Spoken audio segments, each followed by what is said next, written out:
Welcome back. Welcome back to Living in Mexico. I'm Ana Maria Salazar. Thank you. Thank you so much for joining us once again. Our Twitter account is @Mexico Daily, a very useful Twitter account to follow, especially if you need to know what's going on in Mexico, both in English and in Spanish. Thank you. Thank you so much for all of you who've been joining us throughout the years. And as you know, every year, the government, the federal government, presents its budget request for next year.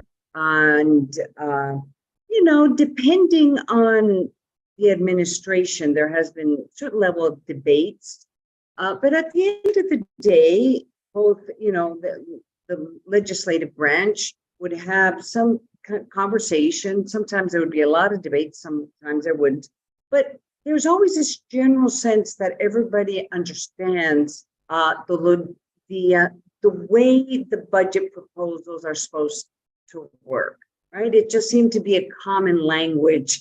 And, the questions that would arise usually would be questions that would have to do the priorities of where some of the money would go next year. And this is always an interesting debate as administrations are winding down. But I have to say, for the first time that I can remember, the debate taking place right now is somewhat of a different debate in the sense that those who are criticizing the budget proposal and mostly legislators of the opposition seem to be speaking a different language than the current president and the current secretary of finance. That's why I really appreciate today's guest, Carlos Ramirez. You know him well. He's from Integralia, which is a consulting firm. He's been joining us throughout the years. Carlos, I know you at one point you had the opportunity to work for the ministry or the Secretary of Finance here in Mexico. So you understand the concept, you understand this debate. And are you surprised the way this debate is, or at least the discussions that are taking place? I mean, it's as if we're all speaking different languages. Welcome to the show. Thank you, Ana Maria, for having me. It's a pleasure. Yes, you are right. It's a correct way to characterize what is going on right now in Mexico regarding the discussions of the budget. It appears to me that there are two very different visions on what the government presented a few weeks ago. And those visions are quite deep and structural and important to what's coming in the coming, let's say, 18 months. Let me explain why. So, first of all, when the Ministry of Finance presented the budget, let's say 10 days ago or so, it became a big surprise for a lot of analysts, the market certainly, and a lot of people that follow closely what the government is doing. It was a surprise because no one expected the budget to come with such numbers that really represent a break with the past. What do I mean with this? This government, Lopez Obrador government, had been, for the first 5 years of the administration, relatively moderate and responsible regarding spending and fiscal deficit and the general overall level of the debt. And suddenly, on the final year of the administration, naturally the electoral year of the final year of the administration, the government comes out with a budget that clearly breaks with that, let's say, trend of the past of relatively responsible numbers. And yes, the debate has been going on since, because it became a big surprise for everyone. And everyone is giving its arguments, right? The government keeps saying and defending its budget, saying that there's no problem, that this budget is a one-time shot, that the number of the fiscal deficit, which is above 5%, a number that is the biggest of the past 35 years in Mexico, well, really, it's not something to get worried about, because it's because they are spending a little bit more on infrastructure, particularly on the projects of the president. They are saying that that a general overall level of the debt will not increase too much, and it will, at the end of the administration, be 4 or 5 percentage points above what Lopez Obrador inherited, which is not that bad, and that really the next government will have no problem at all handling the 2025 budget. That's the view of the government. That's how they are defending the project. However, on the other side, the situation is completely different. The vision is completely different. The vision there is, hey, why are you spending so much on a final year of the administration? Why are you asking for a 5% deficit in a moment where the economy is growing quite rapidly, where everything is going relatively well regarding the economic situation, and when there are naturally structural issues about the budget that will represent a big challenge for the next administration? So in a way, this administration is not being very friendly with who's coming next, because it is clearly the next administration who will have to pay for the big party of 2024. So those are the two views out there. And that's why the discussion has become so relevant and intense. Let me ask you this. What of the current proposal, in addition to the fact that they're being incurring in a lot of debt, or much more debt than anticipated, part of this budget proposal concerns you the most? And this debt that they're incurring, where is that money going to go? Why have they decided to incur so much debt? Yeah, again, the argument of the government is that it is a one-time shot, that this is not gonna in any way compromise the next administration, because by the time that the next administration comes in, the projects will be finished. So that money that was spent in 2024 will not be needed in 2025.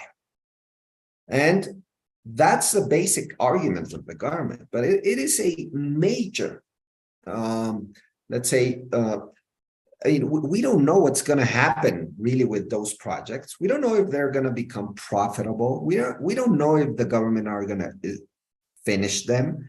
And most important, Ana Maria, and I think the main issue that becomes relevant and worrying, what the government is saying is, we're going to spend in a very big party on 2024 a lot of money, okay?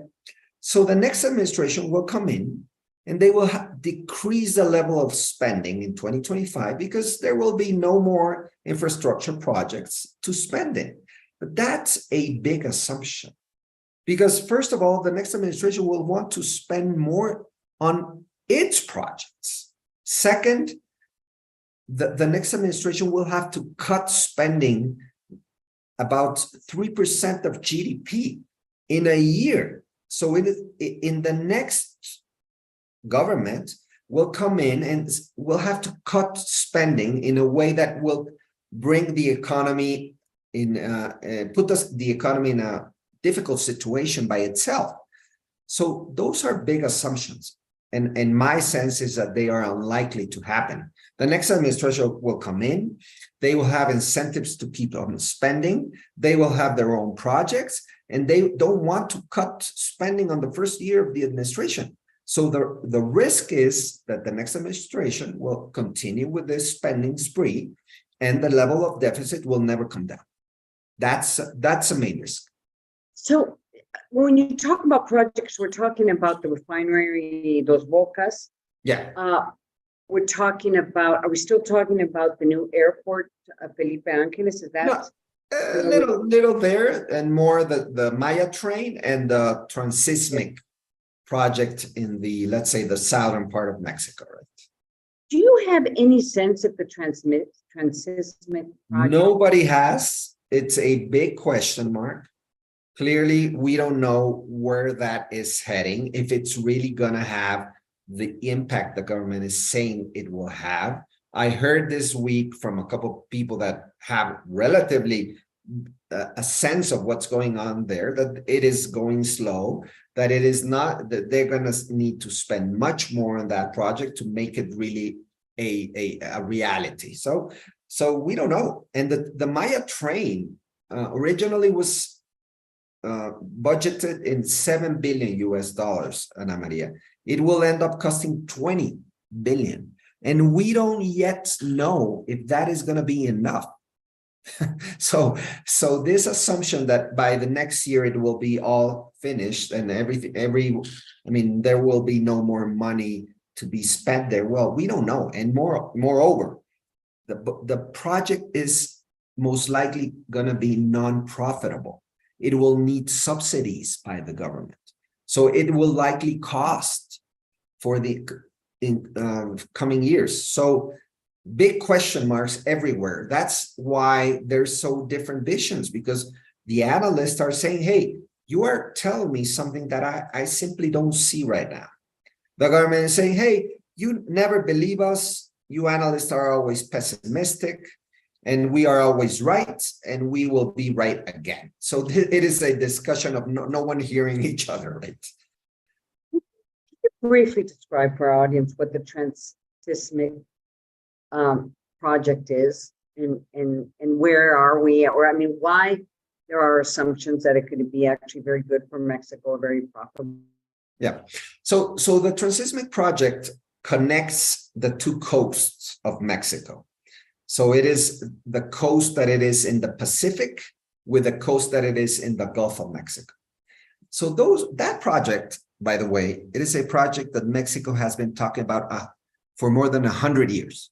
100 years. Porfirio Diaz, the president, the dictator of Mexico in the final years of the last 19th century, actually, in the early years of the 20th century, already talked about that project. So it has been a long time project that everyone wants to develop, but for different reasons hasn't been possible to do it. So this government comes in and says, okay, I want to develop it. They want to connect the two coasts and make it sort of a Panama Canal, right? In which if you're coming through the Pacific. Are we talking about water or trains? We're talking about connecting through connecting it through trains, right? Or also talking about trains. Exactly. So let's say you are a ship coming with goods. You want to cut, instead of going all the way to the northern ports of the US, you cut through Mexico, through the Pacific, and get it into the Gulf by train.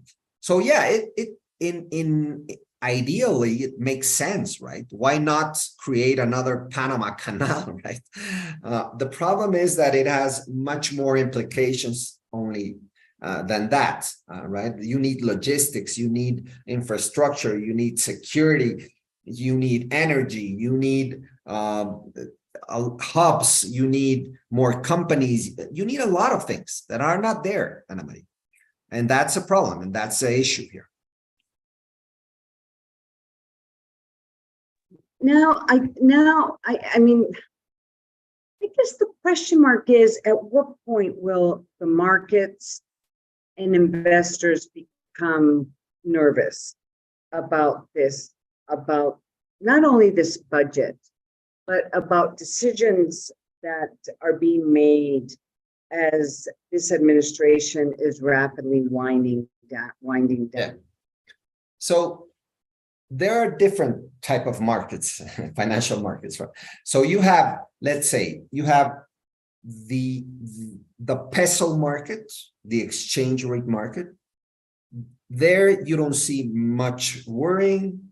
I think the fundamentals of the peso are very different and are relatively strong right now. Nobody's paying attention to what's going on with the budget. They don't care. People that are investing, they're bringing their money to Mexico, or let's say, investing in Mexico, they are not right now worried about the fiscal deficit of this year or the next one. So I think the peso fundamentals are relatively strong. They're not likely to change because of this. But you are already seeing investors worried. And where can you see it? In the fixed income market, the interest rate market. So this data is particularly, it tells you a lot. Inflation in Mexico reached a level of almost 9% about a year ago, something like that. At that time, interest rates in the market were relatively in the order of 11, 12%. Right now, rates are almost where they were a year ago. Inflation is 5 percentage points below, and the rates haven't moved anything. So I think that it is telling us a lot. I think the worry, there are other issues that are explained in that. But anyway, the point is, I think the interest rate market is already telling you we are worried. And let me just say one more player in all this. Credit agencies, Standard & Poor's, Moody's, Fitch, I am sure that they are looking very closely to this and saying, Mexico, okay, we are not going to take any decision at this time, but I think we are already in let's say, a yellow signal, right? Saying, hey, Mexico is doing something that it hadn't done during the past 5 years. Why are they changing guard? Why are they changing their views on the fiscal responsibility? It's not likely to lead to a downgrade in our credit rates, but it is likely to put everyone alert, right? So that's, I think, something that is already happening. Let me ask you one last question, and we're literally running out of time. I have to ask you this. At what point does Pemex become a tremendous liability for Mexico's economy? There's been all these mentions this week that Pemex has been unable to pay some of its debt. And of course, there's been questions in terms of the amount of money that this budget is going to be allocating to Pemex. There is some concern that at one point this Pemex could be the needle that broke the camel's back, I guess. I hate to use that metaphor, and all of this is happening when you think about it. The Secretary of Energy, she will be stepping down because she has decided to run for governor of Veracruz, which is not, that is also going to be an issue. So can you just briefly walk us through what the liabilities, how much of a liability? So the liability is already there, right? It has been there for a long time. Every government that comes in has to handle this hot potato called Pemex. Let's say the last administration, the Peña Nieto administration, the way it handled Pemex was, okay, this company is in trouble. We need to do something. What did they do? They did the energy reform of 2013-14. They opened the market, and basically they brought private investors to almost all the areas where Pemex traditionally had a monopoly. So the last administration, what they said was, we need to open the market, take responsibilities of Pemex, and bring private investment. So this administration has changed fundamentally that view. And they are saying, okay, Pemex, what we are going to do is spend a lot of money on Pemex. Right now, it's more than 60 billion US dollars that the Mexican government has had to pump in the company just to sustain the company. 60 billion US dollars. And the overall level of debt, Ana Maria, remains exactly where it was in 2018. 105 billion US dollars. So this administration has had an entirely different view and has been saying we need to pump money. We need to help Pemex, but it hasn't worked. So when it will become a liability so big that it will become a major issue for the Mexican economy, it's already there, the problem. The issue is that it is a slow motion train wreck, right? And everyone is seeing the train wreck coming. And really, if the next government does not change guard regarding what they need to do with Pemex, which is open more to the private sector. Obviously, you need to cut spending in the company. You need to do a lot of things. If they don't do it, it will become the next administration when they will have to pay the bills. Definitely. Carlos Ramirez from Integralia, I really appreciate Thank you very much, Ana Maria. My pleasure. you. We're going to go to commercial break. I'm Ana Maria Salazar. You're listening and watching Living in Mexico. Don't go away. All right.